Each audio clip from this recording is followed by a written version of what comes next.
Gachagua for a candid conversation on the state of the nation and the direction of the politics of this country. Thank you so much, sir, for making time. Good morning. Thank you. All right. I want us to start with the issue that is currently rocking the country, and that has to do with the oil scandal. You've called for the cancellation of the G2G, saying that 30 billion shillings is actually profit for individuals that are private and not government. Why is that? Well, G2G means government to government. In an ideal situation, you'd have government bodies in the Middle East doing business with the government bodies in Kenya. For the Middle East situation, it is the way it's supposed to be. The three companies selling oil to Kenya are our government owns. But in Kenya, we should have used the National Oil Corporation or the Kenya Pipeline Company, which are government owned. But instead, private companies were contracted to do G2G. These are profit-making companies. Ideally, if there were government bodies, they will not be making profit. So they are making profit. And that is what is adding to the cost of the fuel. And again, of course, there is a conflict of interest. These companies were not picked competitively. Very senior people, including the president, are part and parcel of these companies. So they sit down and decide the prices for profit. So they cannot make any decision in national interest. The decision is profit-oriented. It is individual interest, and that is where we have a problem. We are saying we need to open the importation of oil to market forces. Because when you open it to market forces, Kenyans will get value for money. Where there is competition, you always get a good deal because companies are competing, and therefore the lowest, the one topping up the least profit will get the tender. So we are calling on William Ruto to put aside personal interests and put national interests ahead as president of Kenya. Okay. And he has to make a decision whether he wants to be president of Kenya or he wants to be a businessman. Okay. You cannot be both. All right. Again, we have also called for the scrapping of the 16% VAT. It was 16, he scrapped up to 8, that is half. We are saying it's not enough, it cannot give sufficient relief to the people of Kenya. Again, we are calling on the removal of the 7 shillings fuel levy that was added. There before it was 18 shillings, it was put to 25. This 7 shillings has been used to for securitization of loans that are hidden, and you have seen in IMF have called for the exposure of hidden loans. Okay. Loans are loans and they must be reflected in the book so that we know what is the level of indebtedness to this country. So we are having a challenge. I am told that fares have started going up by 20 shillings. Somebody called me yesterday from Rwaka to Nairobi. They were paying 80 shillings, now it's 100 shillings. And I think the real impact of the increase will be felt in the next few days. Okay. And again, we also expect cost of consumer products to go up because most of these products are manufactured by equipment that is diesel driven. So it's a difficult situation for the country, but it is more complicated and untidy because of conflict of interest by the president and his cronies. Okay. If they had put national interest ahead of their personal interest, we will not be having the situation we are in. I'd like us to go back a little bit when we started this conversation of the G2G and how it came about.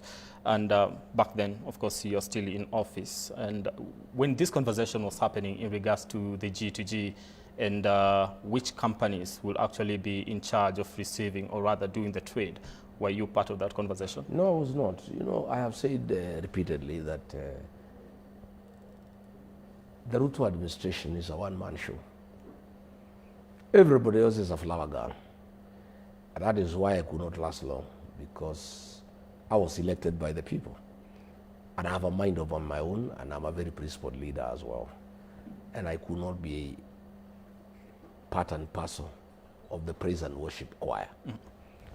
When we came into office, William Ruto appointed a team of advisors led by David D. These are the people who make all the decisions with William Ruto. And most of the decisions are in his personal interest. but he hides under the team of advisors. Many a times, William Ruto would make a pronouncement, a policy pronouncement concerning a certain ministry, when the cabinet secretary is not even aware. And the matter has been discussed with him and the so-called advisors. So when this G2G came, it sounded a good idea on paper, but later on I learned, of course I was not brought in on board because I'm not part of it. He did not look me in to be part of the eating, in the cookie jar. So I did not know exactly what the details until later is when I realized that it was not G2G, but G2R, government to Ruto. Okay. And there's nothing I could do about it. Most of these things, I raised concerns internally. I opposed them in cabinet committee. I opposed them in the main cabinet. I opposed many things on one-to-one meeting with the president. And he had very serious issues that I could dare to even question what he's doing. Okay, so your critics have argued that the first shipment that came into the country, you received that shipment under this particular framework of G2G. Yeah.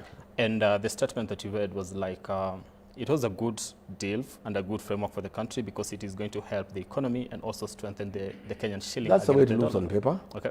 The way it was explained by William Ruto to us in cabinet. All right.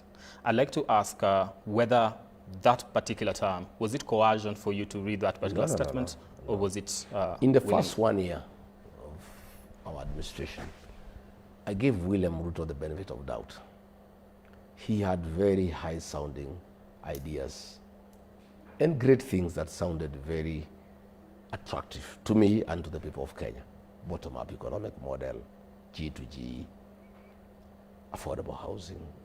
It sounded very nice the way he was explaining. He's very good in explaining narratives. And until Kenyans started interrogating those programs and policies, I started also listening to the people of Kenya. And I also started interrogating. The first 1 year, I was good and I was supporting whatever he was doing because I believed it was in the best interest of the country. I did not have an idea that all these things were personal things. It did not come to my attention at that time.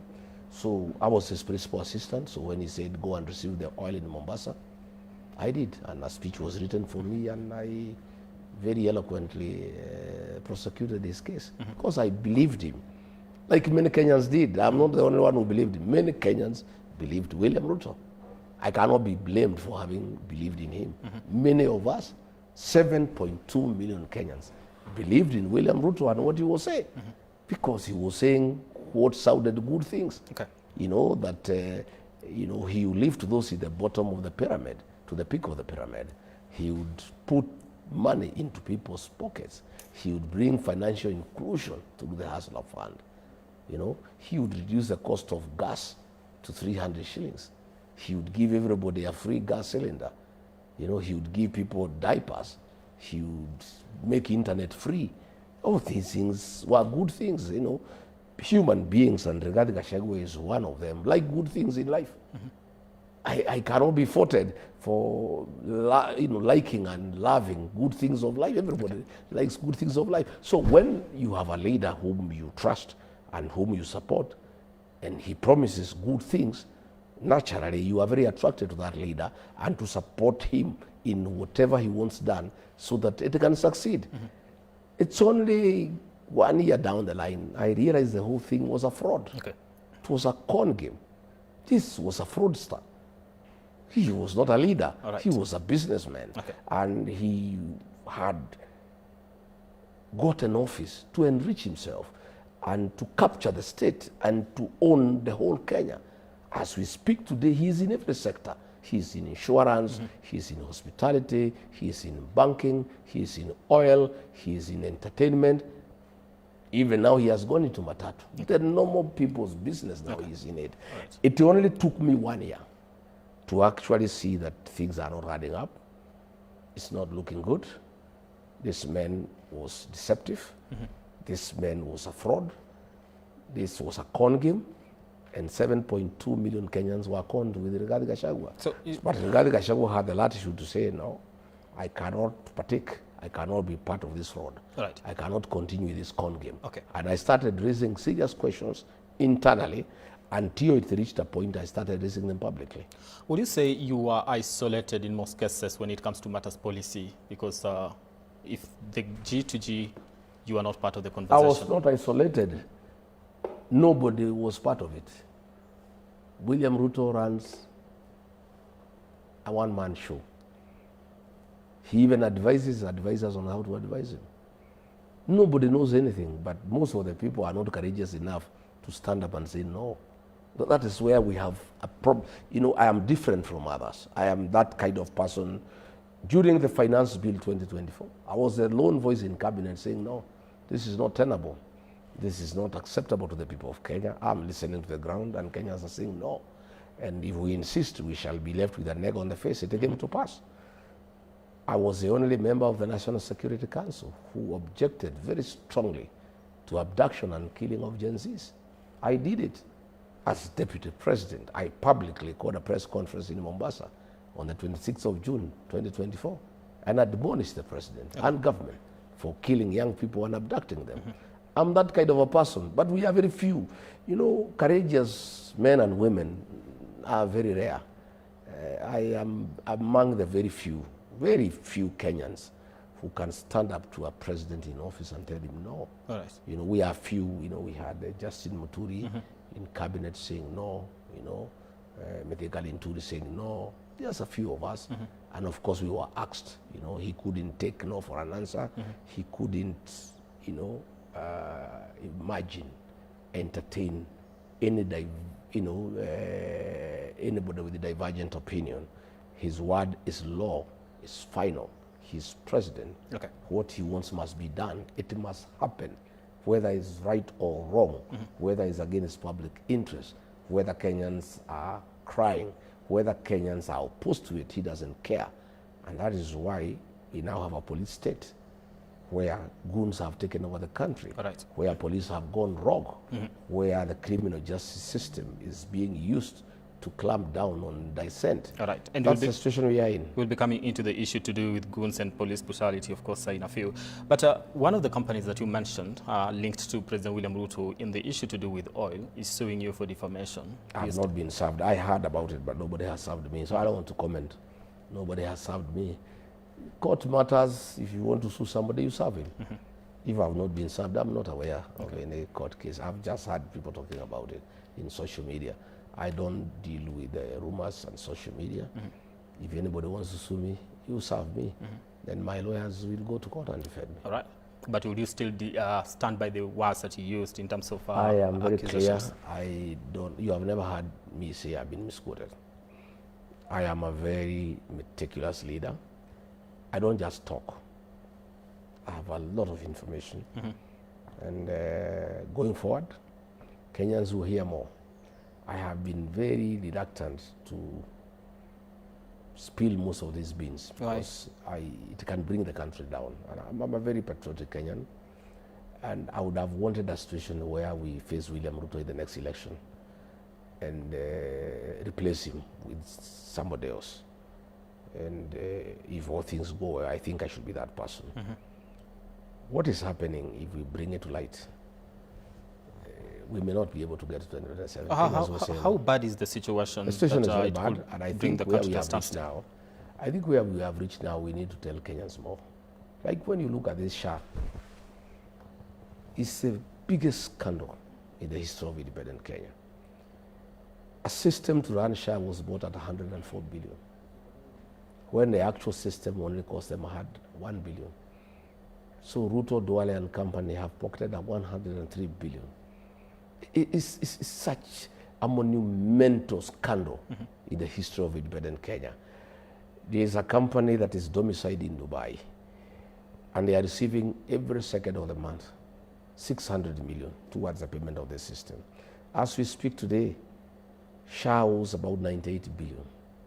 The defunct NHIF, pending claims by faith-based institutions, pending claims by other Kenyans, and SHA is not able to pay. I heard yesterday the president say they'll pay 13 billion. It's not enough. And I have said SHA will collapse within 6 months. We are now 1 month down the line. In fact, I have said SHA will have the greatest corporate loss since independence, bigger than KQ.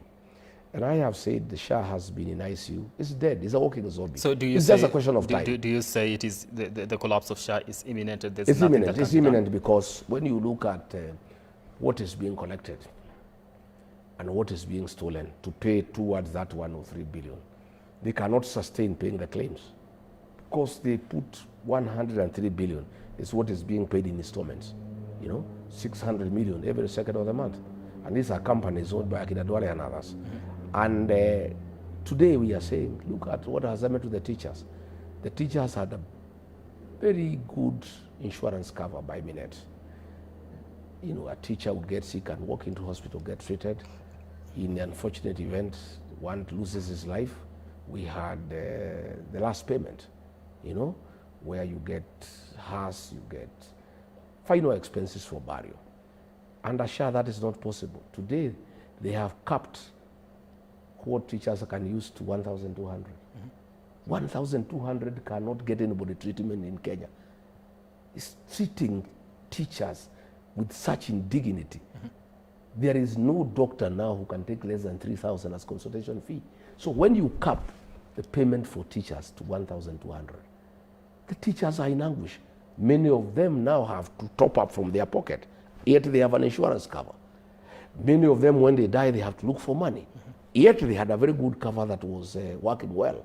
And then Duale is saying that is doing very well. I want to tell Aden Duale, teachers are not UDA psychophants. These are very serious professionals. These are Kenyans who are serious stakeholders in this country. These are people who are educated, who are learned, who understand what is happening. And I would like to ask Duale, teachers have asked me this morning to ask him, where is the IT system that is backing Shah? They would like to come and see. Because that system is in Dubai. All claims are sent in Dubai. That is why when the teachers go to hospital and they log in, the system is brought down and the teachers are stranded. And I want to talk to the teachers of Kenya. The teaching fraternity is a very important human resource for this country. They are the ones who take care of our young people. They are the ones who are responsible in building a capacity for running the economy of this country. People cannot treat teachers like trash. I want to tell the teachers they are 500,000 and the beneficiaries of the insurance cover goes beyond almost 2 million people. Their union leaders have been compromised, the ones in Kupet, the ones in NAT. That is when you saw them, 10,000 teachers were taken to State House and given 10,000 shillings each. Most of them were branch officials of the two trade union organizations. They were bribed with the 10,000 shillings. They accepted to commit to Shah. The teachers must say no. They must demand today, tomorrow, that teachers must exit Shah and go back to either Minet or any other company that can take care of their medical welfare. Otherwise, we are going to lose teachers. Teachers cannot teach with ease when they are not sure of what happens when they get sick, when their families get sick. But this thing of taking teachers for granted, I saw Duale last night saying how they have been taken care of, how happy they are, and teachers are saying we are not happy. 1,200, what can it pay? Which hospital is this that you can get even consultation for 1,200? The police had a beautiful scheme at the APA. They have been taken to Shah. Officers yesterday in Moranga told me they are in trouble. They don't know what to do. The police officers in this country are a very critical component of our security architecture. These are men and women in uniform who give their all to look after us and to make sure there is a good environment for peace and for stability and for investment. When the teachers, when the police are not sure of what will happen, we have a problem as a country. Okay, so what have the police told you as far as Shah is concerned? That Shah is not working. When they go, they don't get any services. They don't pay. They are forced to go to hospitals that they don't want. And they have to pay from their own pocket. And let me tell William Ruto, please don't have a police service that is unhappy. It's not good for the stability of the country. When the military is not happy, it's not good for the stability of the country. When security agencies are complaining to us and telling us to help them and telling us that they believe in one term because they are also suffering like other Kenyans, it's not good for the security of the country. Okay. Let them think and think through what to do about the police officers, Right. what to do about the teachers, and what to do about the rest of Kenyans as well. Okay. The Cabinet Secretary for, you've mentioned him extensively here, for health, that is Eden Duale, claims that the reason as to why you're attacking Shah is because you're being fed information by people whose hospitals he closed down. Is that where you're getting your information? Well, Duale can say anything, but I am a man of the ground. I come from the ground. I came from the ground yesterday. And what you need to do as a journalist, ask the teachers whether they are happy. Duale is saying they are happy, the teachers are saying they are not happy. Rigathi is saying the teachers are not happy. Then between me and Duale, you decide who is truthful. Ask the police whether they are happy. They will tell you Shah is not working. I have been to every meeting I asked, Shah is not working. So Duale is saying that hospitals are the ones talking to me. I have no time to talk to hospitals myself. I'm a very busy man. I am very busy doing political mobilization towards sending William Ruto home. Okay. I have no time to go and look for hospitals, but I talk to the people. I go to the ground every day. I do meetings, 3-4 meetings every day. And I ask, is Shah working? They say, no, it's not working. Okay. I have talked to teachers. They are up in arms. I have talked to police officers. They are up in arms. Shah is only working in the mind of William Ruto and Eden Duale. For the rest of Kenya, Shah is a scam. How would the situation be different if Rigathi Gachagua was to be president and the healthcare system was to be reformed? Would the situation be different? What would be the priority? The former CEO of NHIF, Geoffrey Mwangi, has told me in confidence that when he was there, they had come up with a proposal on how to do system upgrade to make NHIF more compliant and current at a cost of 800 million. And things will be working because NHIF was working. There were a few challenges here and there. They had come up with a proposal to upgrade the system at a cost of 800 million. We are good. Instead of availing 800 million to do system upgrade for NHIF, William Ruto scrapped it and did another system at a cost of 104 billion. That is not working. And it could not work because Shah was not meant to work. It was a conduit for corruption.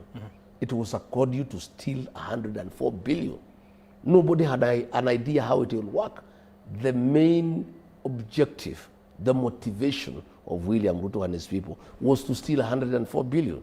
And after they have stolen the money, the thing is almost collapsing because it was never meant to work because nobody put his mind through. They were just looking for a conduit on how to steal 104 billion. Okay. So if we form government and will form government, we'll go back to factory settings. Where did the rain begin to beat us? Look at NHF. Where was it? What needed to be done to improve it? Involve the stakeholders. Talk to the doctors. Talk to the nurses. Talk to the paramedics. Talk to private hospitals. Talk to faith-based institutions. Talk to county governments. Talk to Kenyans. Listen to the agencies. Listen to everybody who has something to say. Be consultative and come up with a working health model, health financing model that can serve the people of Kenya. Would you scrap Shah for NHIF? Shah is a scam. It will have collapsed. You don't need to scrap it. I've told you it will collapse even before we get there. And I have told hospitals to be very careful. Because when Shah collapses, it may collapse very many hospitals. And my advice to hospitals is to demand all their money, the 98 billion that is owed. Duale says he'll pay 13. That is not enough. There is another 85 billion. All hospitals must demand immediately the payment of all outstanding claims so that when Shah collapses, our hospitals do not collapse with Shah. Because 98 billion can collapse many institutions and we'll be in trouble as a country. Number two, the hospitals must agree with Shah on upfront payment. Shah should be putting a deposit upfront so that if hospital X, the monthly claims are 1 billion, probably they should receive half of that as upfront payment. That way we are sure that if this monster, this reckless program of William Ruto called Shah that was meant to steal 104 billion collapses, our institutions do not collapse as well. because we need these institutions. They have been put up with billions of shillings over the years. They have developed capacity. They have medical records for our patients. We cannot afford a situation where our institutions can collapse together with the SHA. Okay. I want you to take you back a little bit on where we started. You gave us 7-day ultimatum as far as the fuel prices is concerned in the country. Does that still stand despite what the government says are some of the alternatives, or rather, measures that it has put in place to be able to reduce the cost of fuel? We give a 7-day ultimatum. We now need to convene again and look at what has happened. What has happened is just a concession of 9 shillings. Nothing else has happened. All the other demands we made are still outstanding. So we'll be able to meet as principals of the United Alternative Government and review the situation and advise the people of Kenya what we think is the best way to deal with this situation. Again, the final decision is the people of Kenya. We as leaders can only make a recommendation as to what we think should be done. Okay. So we'll be having that meeting to review the situation and then engage the people of Kenya on the way forward. Okay. Now that is on the side of the United Alternative Government, but however, the Gen Z and Kenyans at large had planned to protest tomorrow. What's your take on that? The Gen Zs are a jewel for this country. They are wonderful children. I love them with my heart. I pray for them, I care for them. They are the savior of this country. And I've told the Gen Zs, your courage and determination to liberate your country is a blessing to our country. And I have told the Gen Zs, they have done very well in terms of creating awareness on the smartphone. But they must move to the next stage. The real transformation of our country will take place on the ballot box on the 10th of August next year. The Gen Zs are tribeless. They cannot be compromised by anybody. They are so principled. They are the most dependable voting bloc that we have as a country. I therefore want to take this opportunity to appeal to them to acquire the tools of change. The tools of change in this matter is the ID and the vote, so that they can participate in next year's general election in bringing a meaningful change to this country and protecting the vote. The Gen Zs are smart enough. I'm sure they'll have a way of announcing the presidential results before midnight on the same day. These are wonderful kids. They are so talented. Okay. God has given them wisdom and, unquantifiable talent that should be useful to this country. If the Gen Zs decide outside our outfit that they want to take to the streets, they have my blessings, because I think they are wonderful children. All I need to do is to ask William Ruto and Kindiki and Murkomen and the others, if these wonderful kids decide in their wisdom to come out to protest against fuel hike and unreasonable prices, please don't kill them the way you did the other time. These are our children.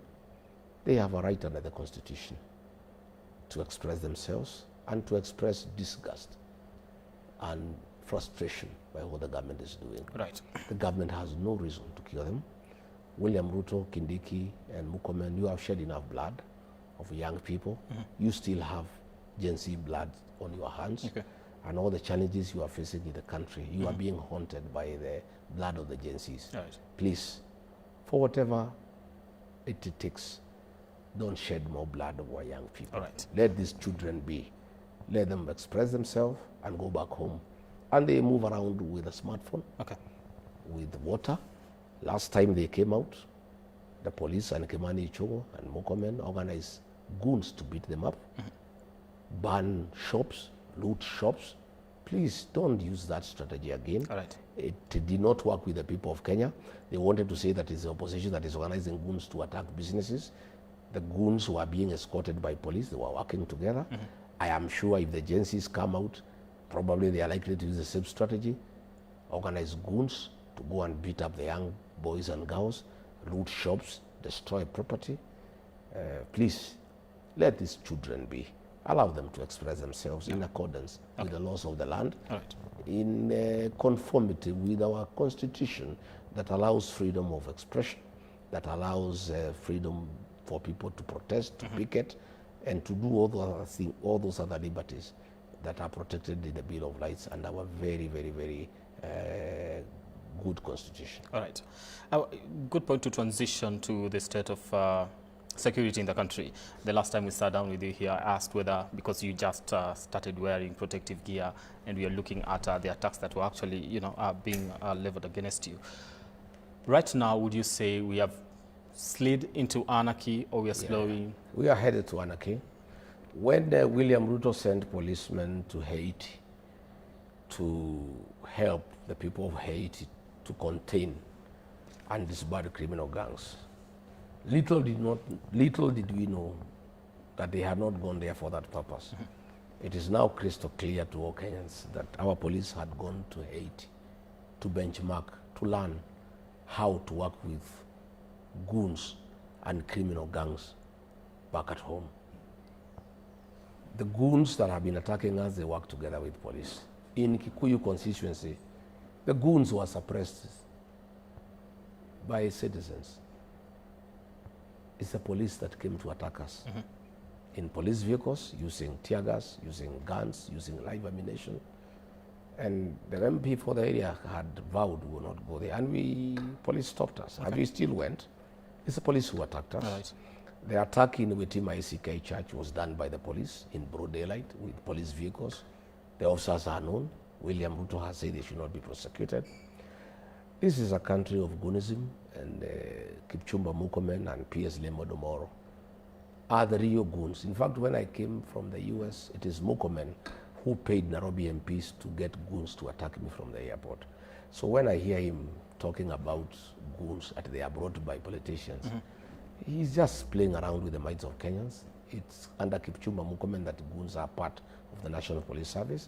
And I'm told that they want to make the country ungovernable and to suppress voters in areas that are not very friendly to William Ruto, so that people can fear to go and vote. That was my question would have been, what does the government gain by organizing goons against opposition politicians? They think, what has happened, like people like Kimani Ichung'wah, they have been cheating Ruto that he is very strong in Kikuyu. So a successful meeting in Kikuyu with 40,000 people exposes him. Last night, Aden Duale was threatening that I should not be allowed to go to Garissa. And all those who take me to Garissa should be beaten up. Up we speak, police have not asked him to write a statement. This is a cabinet minister threatening a Kenyan leader with violence. Aden Duale is the most unpopular leader in northern Kenya. They have been cheating William Ruto that the people of northern Kenya are his supporters. He would not want us to go to Garissa because the truth will come out. Garissa people are one term, Mandera people are one term, Wajir people are one term. When William Ruto was in Mandera, immediately he finished speaking, the whole town burst into one term shouts. These people are concealing reality. They think that by stopping us going to meetings in Garissa, they can continue cheating William Ruto that he is popular and continue eating from him. Would you go to Garissa? That's why Kimani Ichung'wah doesn't want us to go to Kikuyu. They are living a lie. They don't want him to know the truth. And he also doesn't want to know the truth because he wants to be told what he wants to hear. So are you going to Garissa? We'll go to Garissa. I want to say for the record, Aden Duale, ask your sister, your friend Susan Keka and her husband. She had vowed that we shall not go to Nakuru. We were there for 3 days. We stormed that town with thousands of Nakuru people. Had a beautiful meeting. Ask your friend Kimani Ichung'wah, he had vowed that we shall not go to Kikuyu. In the hail of bullets and tear gas, I addressed 30,000 Kenyans in Kikuyu. We'll go to every part of Kenya. The people of Garissa will meet us at the bridge, the Garissa bridge, where you said we should not be allowed to go there. Our young people, the Gen Zs, have called me to give them a date. As soon as I come back from the United Kingdom, I'll announce a date for the meeting in Garissa. We'll write to the Inspector General of Police to ask him to provide security. We will attach the clips, translated, he was speaking in Kisomali, in front of the President, the Commander-in-Chief of the Armed Forces, threatening violence when the President is there. And when the President was to speak, he said nothing. Because the President is part of that violence. He's part of that scheme of selling fear to the people of Kenya. We are not only going to Garissa, we'll go to Mandera, we'll go to Wajir, we'll go to Marsabit, we'll go to Isiolo, we'll go to every part of this country and liberate Kenya. And by them trying to stop us, it will only light the flame of freedom and liberation in that part of Kenya. Okay. And for a long period, the people of northern Kenya have been stifled from getting information. There is no development going in northern Kenya. Since the advent of devolution, over 1 trillion shillings have been expended in that part of Kenya, but there's nothing to show for it. There are no schools, there are no roads, there's no electricity, there's nothing. The MPs, the governors, they live in Nairobi, the MCAs. In fact, when William Ruto was there, he left with the MPs from Mandera and came back with them. They live in Nairobi. They put up malls, they put up flats. All the money for the development of northern Kenya has been stolen. Okay. And William Ruto was saying that it has been like that since independence. It is under your watch that you are allowing these leaders to steal from the people of northern Kenya. Okay. Why Aden Duale would like to stop us from going to Garissa and Wajir and Mandela? He doesn't want us to go and present facts to these people of how their money has been stolen by their leaders, on why they are not having development, on how much money has been allocated to them, but this money has been stolen to their leaders. But I want to tell Aden Duale, you are late. You cannot stop us from going to Garissa. You cannot stop us from going to Mandera. You cannot stop us from going to Wajir. The people of northern Kenya are Kenyans. They deserve to hear from leaders who are truthful and who care for them. The people of northern Kenya have invited me to go to Garissa, to Wajir, to Mandera. Garissa, I'm coming. Wajir, I'm coming. Mandera, I'm coming. And the people of those areas will protect me. They'll protect me the way the people of Kikuyu protected me, the way the people of Nakuru protected me. You can use militia to fight us, you can use police to fight us, but God and the people of Garissa will take care of us. And I'm sure we'll have a very successful meeting. And that will be the turning point on the politics of northern Kenya. It will be the turning point. We'll have a very candid conversation with the people of northern Kenya as to why they suffer underdevelopment, as to why they suffer malnourishment, as to why they die from hunger, as to why they have no water, as to why they have no hospitals, as to why children, mothers die during childbirth, as to why so much money has been given to that area and there is nothing to show for it. We'll have that conversation. So I'd like to understand, is it the DCP party with Rigathi Gachagua going to Northern Kenya, or the United Opposition? We move as a pack, we move together. The United Alternative Government is one. Once in a while we go different ways, but many times we go as a team. Northern Kenya is very important to us as the alternative government, and the people of Northern Kenya need to hear from Rigathi Gachagua. They need to hear from Kalonzo Musyoka. They need to hear from Fred Matiang'i. They need to hear from Eugene Wamalwa, Justin Muturi, Martha Karua. They need to hear from us, all of us. We do care about Northern Kenya, and we are going to come there as a team. And we'll not be in a hurry. And let Duale do whatever he wants to do. If he wants to kill us in Garissa, let him go ahead. At least it's good that if anything happens to any of us, now that he is on record, threatening us with violence in front of President William Ruto, if anything happens to any of the leaders from the United Alternative Government, Aden Duale will be held accountable, and he'll pay for it. I get that. I want us to transition a little bit before we wind up on the issue to do with 2027 elections and the exercise that is currently happening as far as voter registration is concerned. 2 weeks ago, I sat down with one of the principals in the United Alternative Government, that is Martha Karua, and she did not express confidence when it comes to the IEBC to conduct a free and fair election. I don't know. What is your take on that? Well, the IEBC has challenges. Obviously, it is biased. The chairman, Ethicon, was an attorney of Joseph Danok, the deputy chief of staff of William Ruto. He has been having meetings with Akina Sudi and Akina Ntutu in Sereda Mara and others. He has been refusing to meet us. He has refused. We set up teams to start interrogating the process. What kind of feedback have you gotten when you tried to have a sit No, down? we went to see him and he was very warm, but after that he was summoned by William Ruto and told to stop engaging us. But we'll force the engagement. The people of Kenyans will force engagement. If they don't make the process right, we'll ask Kenyans to occupy IBC across the country. What conversation do you want to have with the chair? On the process, we want to discuss the process, the IT system, the voters register. We want to agree how it will be audited. We want to know why they are not having enough machines to register people. We want to discuss the process. The process of elections is as important as the outcome. So we want to walk along because we are stakeholders, but he is offensive. He doesn't want to engage us. We are going to force that engagement. If he doesn't want to meet the principals, we will go to IBC with the people of Kenya. We'll go there, all of us. We'll walk there with the agencies and everybody. And we'll ask them to occupy the IBC offices across the country. Nobody can steal an election from the people of Kenya. The people of Kenya have made a very serious decision of the kind of government they want. And IBC will not stop the people of Kenya of getting the government that they want. They will be forced to do things the right way by the people of Kenya. So let them, we are going to write, we have written to them, we have asked for a date to go and meet them. If they don't, we'll go there with the people of Kenya. Okay. Yeah. You will have a conversation, of course. However, right now, do they give you the confidence that they can actually do a free and fair election if elections were to be held today? Let me assure the people of Kenya that it's very difficult to steal an election. When election rules were changed that votes are counted at the polling station, it became almost impossible to actually steal an election. What we need to do is invest a lot in quality agents to make sure there is no monkey business. But we'll work on the process. I'm sure it's doable. Whatever hiccups are here, there, and there, we'll force them through because Kenyans must have a credible election. Kenyans must have a free and fair election. Okay. And it's not a favor by IBC, it's a right, it's in the Constitution.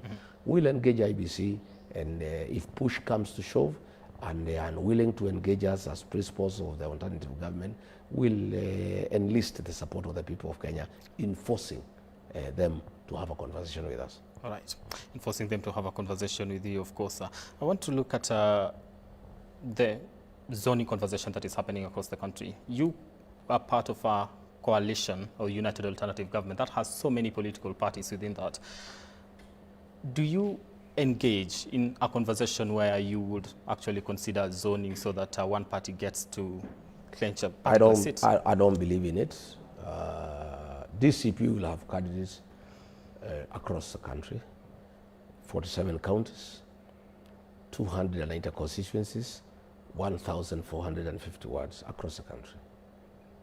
But in major town centers like Nairobi, where the political dynamics are quite complicated in terms of regional and ethnic composition and party loyalties, obviously there is a need to avoid friendly fire. So I believe I'm willing to have conversation with the fellow principals around Nairobi and Mombasa.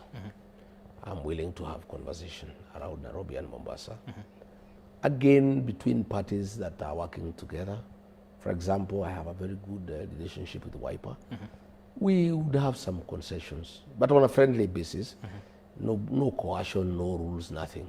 Not the kind of thing we are having between UDA and ODM, with threatening this and that.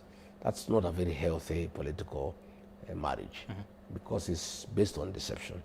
William Ruto is calling ODM, and I warned them that he will destroy ODM, and he has succeeded. ODM was a strong political party. They will be lucky to get 20 seats across the country because William Ruto has destroyed ODM.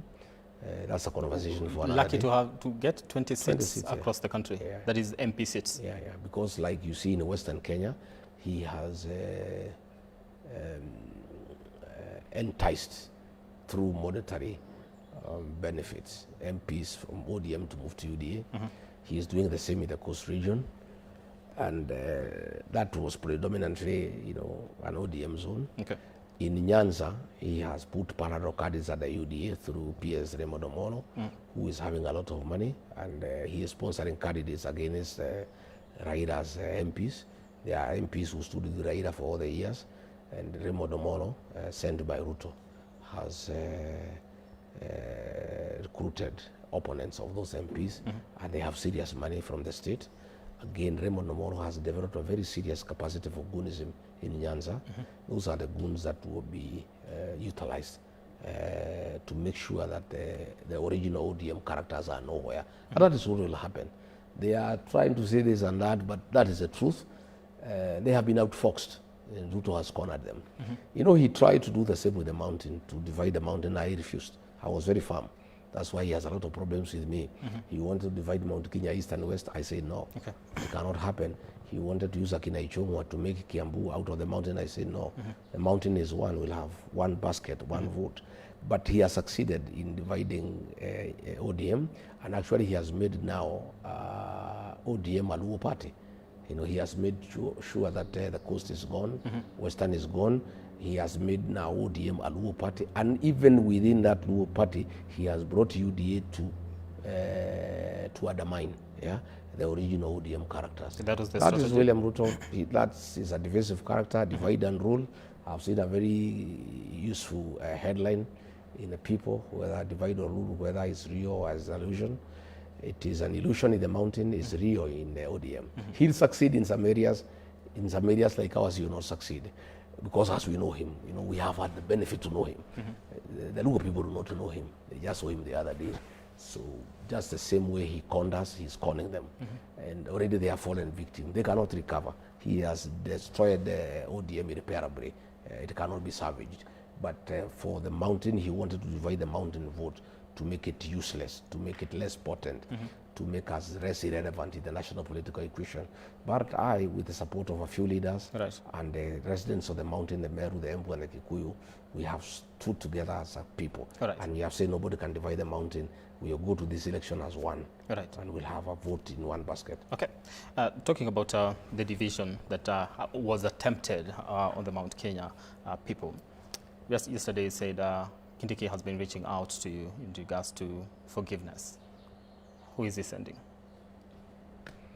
Well, I don't want to expose his emissaries because the state will go for them.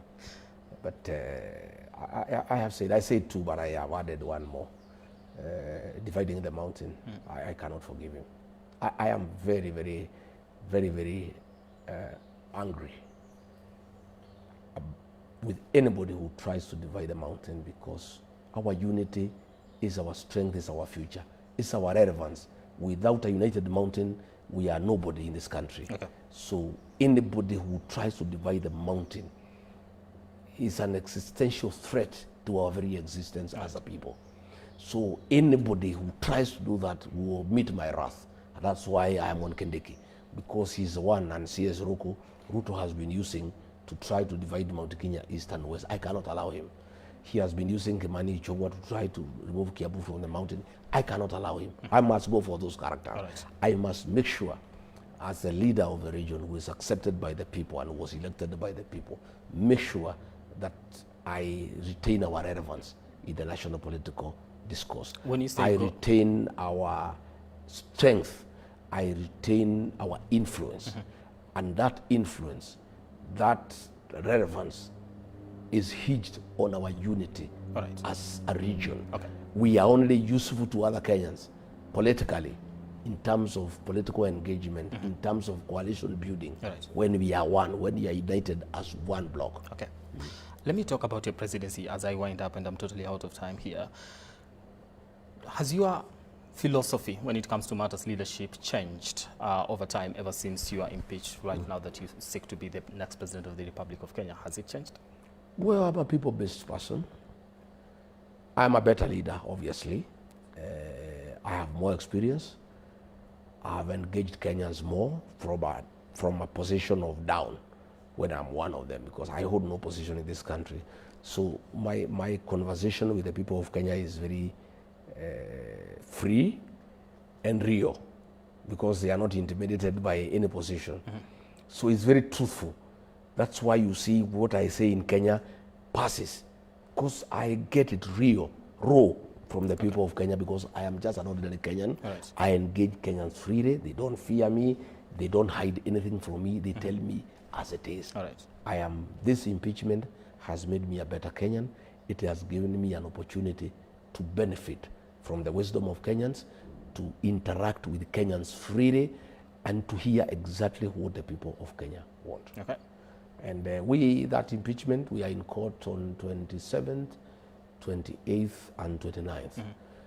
And I went to the High Court to challenge the petition, that it was unlawful, it was unconstitutional, and I would like it to be expurged and I be compensated, because I don't want to go back to office. Right. Ordinarily, I should have fought for the impeachment to be discharged, and then I can be reinstated in office.